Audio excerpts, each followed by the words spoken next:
Hello friends, welcome to class to college.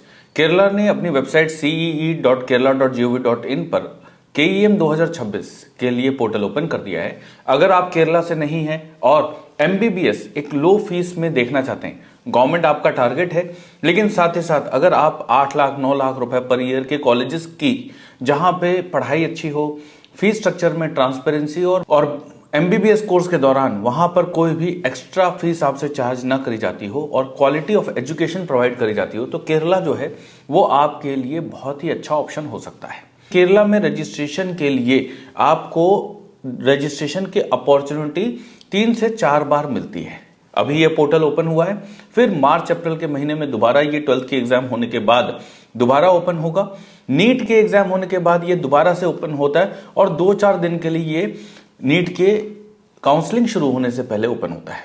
लेकिन जब counselling शुरू होने से पहले ये ओपन होता है तो केवल एडिटिंग की फैसिलिटी होती है। तो हम मान के चल सकते हैं कि 3 बार हमें ये अपॉर्चुनिटी मिलेगी और नीट का एग्जाम होने के बाद एटलीस्ट 1 बार केरला का पोर्टल दोबारा ओपन होता है। तो अगर आप गवर्नमेंट को टारगेट कर रहे हैं, गवर्नमेंट मेडिकल कॉलेजेस को टारगेट कर रहे हैं, लेकिन बैकअप के लिए एक अच्छा कॉलेज चाहते हैं जहां पे पढ़ाई अच्छी हो, कम फीस हो, ट्रांसपेरेंसी हो, तो केरला में अभी से रजिस्ट्रेशन कर लेना ठीक रहेगा आपके लिए। बैकग्राउंड में देख सकते हैं कि हमने केरला की वेबसाइट जो है cee.kerala.gov.in खोला हुआ है और यहां पर अगर हम आते हैं तो पहले लैंग्वेज हम लोग चेंज कर लेते हैं। लैंग्वेज चेंज करने के बाद KEM 2026 ऑनलाइन एप्लीकेशन न्यू का आपको टैब दिखता है, इसको आप क्लिक कर लीजिए और यहां पर आपके पास पोर्टल जो है वो ओपन हो जाता है। लेफ्ट हैंड साइड में हम देख सकते हैं कि prospectus, notification, government orders, pre request for applying online, how to apply, how to pay, ये सारी चीजें अवेलेबल हैं। और राइट हैंड साइड में अगर हम देखेंगे तो if you are a new user register here का बटन आता है। एक बार जब आपने रजिस्टर कर लिया है तो कैंडिडेट लॉगिन पर जाकर आप दोबारा से अपने पोर्टल को एक्सेस कर सकते हैं। सो हमने प्रोस्पेक्टस ओपन कर लिया है और प्रोस्पेक्टस में लिखा हुआ है कि 5 जनवरी से ये ओपन है, जो कि मंडे था, और 31 जनवरी को 5 बजे तक आप अप्लाई कर सकते हैं, which would be A Saturday. इसमें सबमिशन की जो लास्ट डेट है, आपने रजिस्ट्रेशन कर लिया, अपना एप्लीकेशन नंबर जनरेट कर लिया, 7 फरवरी तक आप अपने डॉक्यूमेंट्स जो हैं वो सबमिट कर सकते हैं। अभी हम आगे बात करेंगे कौन कौन से डॉक्यूमेंट आपके पास रेडी होने चाहिए। इसके बाद जो बच्चे यहां पर MBBS BDS जो कि नीट के एग्जाम के बेसिस पे एडमिशन होता है, उसके अलावा जो यहां पे कोर्सेज है उसके लिए इनका अपना एक एग्जाम भी होगा। लेकिन जो बच्चे यहां पर आयुष की काउंसलिंग या MBBS BDS के कॉलेजेस के लिए अप्लाई करना चाहते हैं, उनको मैं बताना चाहूंगा कि केवल नीट का स्कोर पूरे इंडिया में कहीं पर भी आप जाएं, आंध्रा, तेलंगाना, हरियाणा, जम्मू कश्मीर, तो अपना एग्जाम वो लोग नहीं कंडक्ट करते, कर्नाटका तक नहीं करता है, वो नीट का स्कोर ही आपसे लेता है। सो अभी आप रजिस्टर कर देंगे, नीट का एग्जाम हो जाएगा, जब नीट का स्कोर आएगा तो पोर्टल दोबारा ओपन होगा और आपको अपना नीट स्कोर वहां पे अपडेट करना होगा। सो एडमिट कार्ड जो अदर कोर्सेज है उनके लिए 1 अप्रैल तक है, लेकिन जो काउंसलिंग स्टार्ट होगी वो हम उम्मीद लगा सकते हैं कि MBBS BDS की काउंसलिंग जुलाई 20 के आसपास शुरू होगी। सो ये जो है वो शेड्यूल है। अभी अप्लाई केवल करके रखना है, नीट के एग्जाम के बाद ये डिसाइड करेंगे कि यहां पर आगे हमें बढ़ना है कि नहीं बढ़ना है। सो हम दोबारा से पोर्टल पे आ गए और यहां पर नोटिफिकेशन एंड गवर्नमेंट ऑर्डर का जो पेज है वो हम ओपन कर लेते हैं। तो आप देखेंगे कि ये अभी नोटिफिकेशन जो आया है पोर्टल ओपन होने का, ये अभी यहां पर डिस्प्ले हो रहा है और बाकी जो नोटिफिकेशंस भी आते रहेंगे वो धीरे धीरे आपको यहां पर अवेलेबल होंगे। सो हम यहां पर हाउ टू अप्लाई सेक्शन में आ जाते हैं और यहां पर हम सारी चीजें एक बार गो थ्रू कर लेंगे। तो सबसे पहले आप देखिएगा, आपका जो मोबाइल नंबर और ईमेल आईडी अपना ही दीजिएगा, किसी और का मत दीजिएगा, क्योंकि इस पर आपको रेगुलरली आपको इस पर अपडेट्स आते रहेंगे।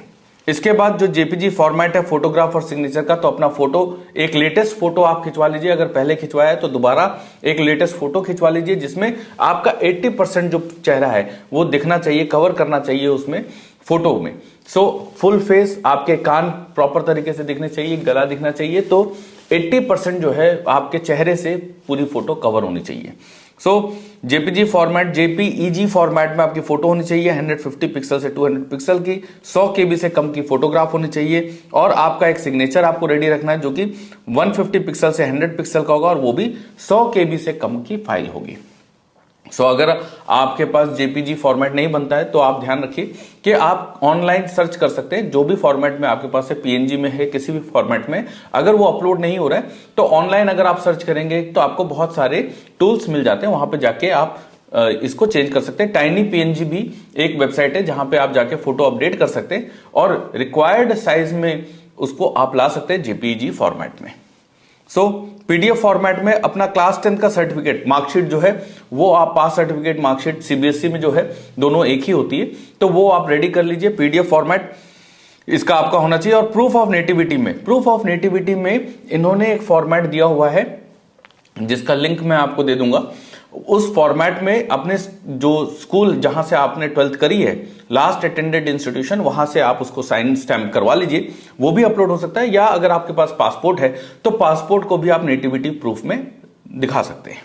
इसके अलावा proof of date of birth में अगेन आपकी 10th की मार्कशीट ही चल जाएगी। तो अगर आपके पास बर्थ सर्टिफिकेट है तो अच्छी बात है, अदरवाइज 10th की मार्कशीट को आप यूज कर सकते हैं as proof for date of birth. ये तीनों चीजें जो है वो पीडीएफ फॉर्मेट में हमें चाहिए।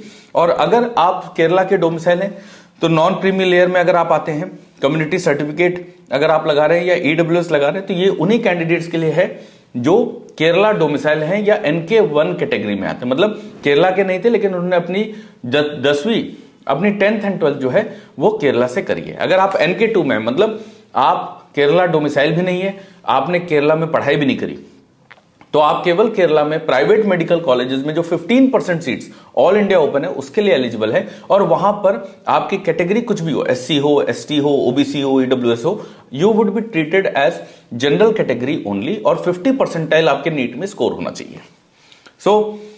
यहां पर इन्होंने फॉलोइंग सर्टिफिकेट जो है, जो केरला डोमिसाइल के बच्चों के लिए है, special reservation claim, income certificate और अदर सर्टिफिकेट की डिटेल दी हुई है। इसके बाद जब आप पेमेंट करने जाएंगे तो मेडिकल के स्टूडेंट्स को 650, जो नॉन केरलाइट स्टूडेंट है, क्योंकि वो जनरल ही ट्रीट होंगे, इररेस्पेक्टिव कि आपके स्टेट में या सेंट्रल लेवल पे क्या कैटेगरी है, आपको 650 रुपीज देना है। अगर आप शेड्यूल कास्ट है, केरला डोमिसाइल है, तो आपको 260, और अगर शेड्यूल ट्राइब है और केरला डोमिसाइल है तो निल आपको आपकी कोई भी फीस रजिस्ट्रेशन की नहीं लगेगी। ध्यान रखिएगा ये फीस नॉन रिफंडेबल होती है, इसीलिए हम अभी से रजिस्ट्रेशन में केवल 650 रुपीज ही दे रहे हैं मैक्सिमम टू मैक्सिमम। अगर हमें आगे गवर्नमेंट कॉलेज का स्कोप मिल जाता है तो हम केरला में अप्लाई नहीं करेंगे, लेकिन अगर हमारा गवर्नमेंट कॉलेज का स्कोर नहीं आता कि हमें गवर्नमेंट कॉलेज नहीं मिल रहा, तो Kerala can be a good option for you. Apply करने के लिए सबसे पहले आपको ce.kerala.gov.in पर आना है, न्यू रजिस्ट्रेशन पे क्लिक करना है और अपनी रजिस्ट्रेशन कंप्लीट करनी है। एप्लीकेशन फॉर्म पूरा भरना है, 650 रुपीज की एप्लीकेशन फी देनी है, अपनी फोटो और सर्टिफिकेट साथ ही साथ सिग्नेचर आपको अपलोड करने और एक्नॉलेजमेंट प्रिंट कर लेना है। इसका सारा प्रोसेस जो है वो आपको हाउ टू अप्लाई सेक्शन में मिल जाएगा। फर्स्ट पेज में आप आएंगे तो डिक्लेरेशन में आपको सब जगह पर अपने टिक्स कर देने हैं और प्रोसीड फॉर रजिस्ट्रेशन पे क्लिक कर देना है। उसके बाद आप अपनी डिटेल डालेंगे, नेम डालेंगे, डेट ऑफ बर्थ डालेंगे। डेट ऑफ बर्थ आपकी वही होनी चाहिए जो आपके 10th की मार्कशीट में है। मोबाइल नंबर देंगे, ध्यान दीजिए कि ये मोबाइल नंबर आपका होना चाहिए।